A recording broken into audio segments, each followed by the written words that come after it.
नमस्कार दोस्तों, मैं राजकुमार मौर्य प्रखर इंडिया यूट्यूब मंच पे आपका स्वागत है। 2024 के लोकसभा चुनाव के बाद समाजवादी पार्टी का ग्राफ बढ़ गया है। समाजवादी पार्टी को छोड़ने वाले कई नेता, चाहे उनके परिवार के हों या परिवार के बाहर के हों, एक बार फिर से समाजवादी पार्टी में प्रवेश करना चाहते हैं, समाजवादी पार्टी में आना चाहते हैं। आप लोगों ने देखा होगा, लोकसभा चुनाव से पहले बहुत सारे नेताओं ने समाजवादी पार्टी को अलविदा कह दिया, समाजवादी पार्टी को समाप्तवादी पार्टी कह दिया। कुछ लोग तो समाजवादी पार्टी की 13वीं करने की बात कर रहे थे। जैसे ही लोकसभा का चुनाव हुआ, समाजवादी पार्टी ने बेहतर प्रदर्शन किया। सब अब धीरे धीरे इंडिया गठबंधन समाजवादी पार्टी में शामिल होना चाहते हैं। अब बड़ी खबर निकल के आ रही है अपर्णा यादव की, जो समाजवादी पार्टी में वापसी करना चाहती हैं। ऐसी खबरें आ रही हैं डीवी लाइव के मुताबिक। और इन्होंने समाजवादी पार्टी को अलविदा कहा था 2022 के चुनाव से पहले, जब समाजवादी पार्टी की लहर जैसी दिख रही थी।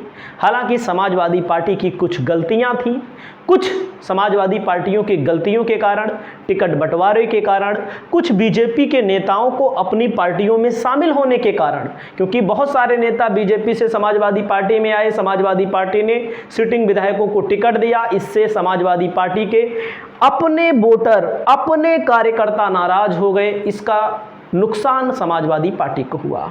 60 से 70 सीटें ऐसी थीं, कहीं पर 1000 वोट से, कहीं पर 500 वोट से, कहीं पर 2000 वोट से, कहीं पर 5000 वोट से समाजवादी पार्टी को हार झेलनी पड़ी थी। 60 से 70 सीटें ऐसी थी, जो मैंने खुद अध्ययन किया था, किसी के कहने पे नहीं बता रहा हूँ।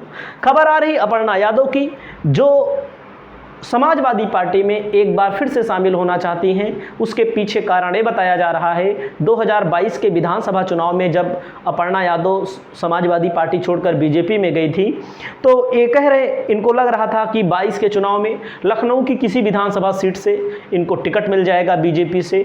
बीजेपी ने इनको टिकट नहीं दिया और एक आरोप लगा समाजवादी पार्टी के ऊपर कि समाजवादी पार्टी के परिवार के लोग ही बीजेपी में है, यानी कि समाजवादी पार्टी बी टीम है भारतीय जनता पार्टी की। ऐसा आरोप लगाया जाता है बीएसपी के कार्यकर्ताओं के द्वारा। सपा के कार्यकर्ता बीएसपी पर लगाते हैं, बीएसपी वाले सपा पर लगाते हैं। तो इनको लेकर के खबरें आ रही हैं। ऐसी खबरें आ रही हैं कि करहल विधानसभा सीट से इनको प्रत्याशी भी बनाया जा सकता है। अब आप देखिएगा, केशव मौर्य के साथ, स्वतंत्र देव सिंह के साथ इन्होंने सदस्यता ग्रहण की थी और बहुत हंगामा हुआ था उन दिनों समाजवादी पार्टी को लेकर के। अब देखो, जैसे 22 का विधानसभा चुनाव हुआ, फिर मेयर का चुनाव हुआ लखनऊ में। मेयर के पद को लेकर भी चर्चा हो रही थी कि इनको टिकट मिल जाएगा, वहाँ भी टिकट नहीं मिला। राज्यसभा में कहा जा रहा था भेजा जाएगा अपर्णा यादव को, राज्यसभा में नहीं भेजा गया। विधान परिषद के 2-3 बार चुनाव हो गए, विधान परिषद में भी अपर्णा यादव को नहीं भेजा गया। लोकसभा में चर्चा हो रही थी कि समाजवादी पार्टी इनको मैनपुरी से लड़ा सकती है, समाजवादी पार्टी इनको आजमगढ़ से लड़ा सकती है, वहां पर भी इनको नहीं लड़ाया गया। अब इनको ऐसा लग रहा है, उपेक्षित महसूस कर रही हैं। अब आने वाले समय में देखने को क्या मिलता है वो तो समय बताएगा, लेकिन इनको लेकर खबरें ये हैं कि भारतीय जनता पार्टी इनको हो सकता है करहल की विधानसभा सीट दे दे। अब आप समझिएगा, अपर्णा को इस बार भी नहीं मिला टिकट, जैसे लोकसभा का चुनाव बीता। अब उपचुनाव होने वाला है करहल में, तो वहाँ पर नाम इनका चल रहा है। हालांकि इन्होंने एक शब्द बोला है अपने बयान में कि हमारे परिवार से अगर कहीं पर कोई सदस्य चुनाव लड़ता है तो उस सीट पर हम नहीं लड़ेंगे। जैसे मैनपुरी में इनका नाम चल रहा था, तो डिम्पल यादव चुनाव लड़ रही थी, इनकी जेठानी है, आप समझ सकते हैं, इनकी जेठानी है, वहाँ से चुनाव नहीं लड़ा इन्होंने। बदायूं से नाम चल रहा था, आजमगढ़ से नाम चल रहा था, मतलब जहाँ यादव लैंड कहा जाता है वहाँ ज़्यादातर यादव परिवार के लोग ही चुनाव लड़ रहे थे, तो इन्होंने चुनाव नहीं लड़ा। अब 4 PM खबर के मुताबिक अपर्णा की होगी सपा में वापसी। डिम्पल ने कह दी बड़ी बात। डिम्पल से मुलाकात होती रहती है, शिवपाल यादव से मुलाकात होती रहती है। अब जो मामला है करहल, क्योंकि अखिलेश यादव विधायक थे, विधायक से सांसद बन गए हैं, यह सीट खाली हो गई है। ये चाहती हैं कि समाजवादी पार्टी हमको एडजस्ट करे, करहल की विधानसभा सीट से उपचुनाव लड़ाए। लेकिन अखिलेश यादव के दिमाग में एक चीज़ रहती है, अखिलेश यादव को जो धोखा देता है, चलो ठीक है गलतियां होती रहती हैं, जो धोखा देता है उसको अखिलेश यादव कभी माफ़ नहीं करते हैं, चाहे परिवार के लोग हों, चाहे परिवार के बाहर के लोग हों। और पार्टियों में लोगों का आना जाना सिलसिला तो चलता ही रहता है। हालांकि मैं नहीं कहूँगा कि उन्होंने धोखा दिया था, धोखा वे लोग देते हैं जो ऐन वक्त पर छोड़ के जाते हैं जब पार्टी को ज़रूरत होती है मेन मुद्दे पर। अब समझ सकते हैं, दोनों भाई हैं, सौतेले भाई हैं, प्रतीक यादव, और इनको राजनीति में कोई दिलचस्पी नहीं है। इनको गाड़ियों का, महंगी गाड़ियों का, जिम का, फिटनेस का, इन सब चीज़ों का शौक़ है।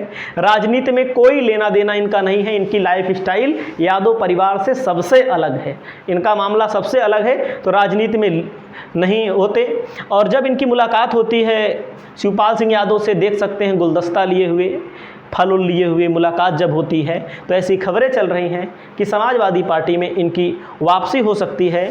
और समाजवादी पार्टी का जो परिवार है, आप देख सकते हैं परिवार में इनके कितने लोग हैं।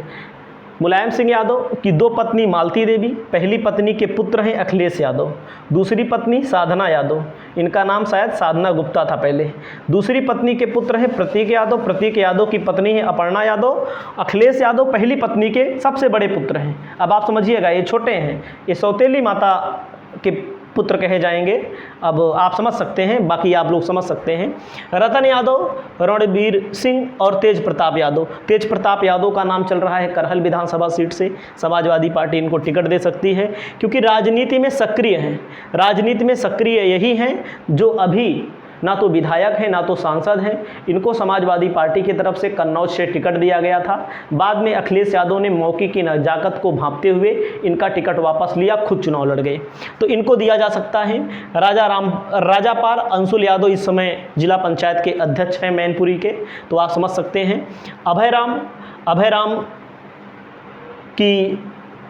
के बेटे हैं धर्मेंद्र यादव सांसद है आजमगढ़ के, जो अपने बेबाक बयानों के लिए, अपने बेबाक अंदाज के भाषणों के लिए जाने जाते हैं और बहुत अच्छा बोलते हैं। शिवपाल यादव के बेटे आदित्य यादव बदायूं से सांसद हैं, ये भी बहुत अच्छा बोलते हैं, इनका एक भाषण मैं सुन रहा था। राम गोपाल यादव के बेटे अक्षय यादव हैं। जितने लोग राजनीति में सक्रिय हैं मेन तौर पर, उनमें से तेज प्रताप यादव ही खाली हैं, तो समाजवादी पार्टी इनको करहल से टिकट दे सकती है। लेकिन खबरें भी चल रही हैं कि अपर्णा यादव चाहती हैं, तो अखिलेश यादव लड़े थे, 67,504 वोटों से जीते थे, तो करहल की विधानसभा को सीट को जीतना बीजेपी के बस की बात नहीं है। सच्चाई यही है, बीजेपी एक बार चुनाव यहाँ पर जीती है। हमेशा से यहाँ पर यादव परिवार के अलावा जो भी लड़ा है, यादव कैंडिडेट ही चुनाव जीता है। यहाँ पर 1,25,000 यादव, शाक्य 35,000, बघेल 30,000, क्षत्रिय 30,000, दलित 22,000, मुस्लिम 18,000, ब्राह्मण 16,000, लोधी 15,000। तो आप देख सकते हैं यहाँ का जो समीकरण है, जातीय समीकरण, राजनीतिक समीकरण, समाजवादी पार्टी के पाले में फिट बैठता है। अखिलेश यादव कन्नौज से लड़े, जिस कन्नौज में सुब्रत पाठक लगातार चैलेंज कर रहे थे कि ऐसी बॉलिंग फेंकूंगा कि अखिलेश यादव क्लीन बोर्ड हो जाएंगे। अखिलेश यादव ने उनको 1,70,922 वोटों से क्लीन बोर्ड कर दिया।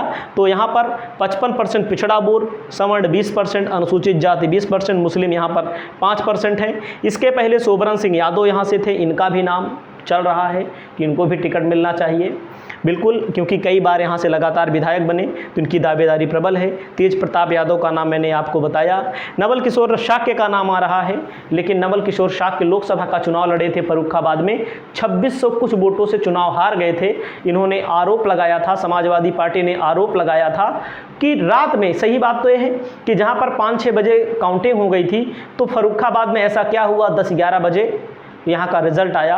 तो इस सीट पर कहीं ना कहीं समाजवादी पार्टी को सबसे ज़्यादा धक्का लगा, सबसे ज़्यादा ठेस पहुँची, जब इस सीट पर समाजवादी पार्टी के लोकप्रिय कैंडिडेट चुनाव हार गए।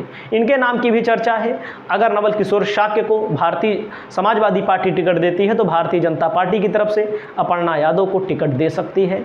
आपकी क्या राय है, आप अपनी राय बताइएगा। दोनों तरफ अपर्णा यादव को लेकर चर्चा है कि समाजवादी पार्टी में भी आ सकती हैं, बीजेपी इनको उपचुनाव भी लड़ा सकती है। अगर उपचुनाव तभी लड़ेंगी बीजेपी से जब नवल किशोर शाक्य को समाजवादी पार्टी प्रत्याशी बनाएंगी, लेकिन हमारा ये मानना है यादव परिवार से ही कोई वहाँ पर चुनाव लड़ेगा। आपकी क्या राय है, आप अपनी राय को बताइएगा। नमस्कार, जय हिंद, जय भारत।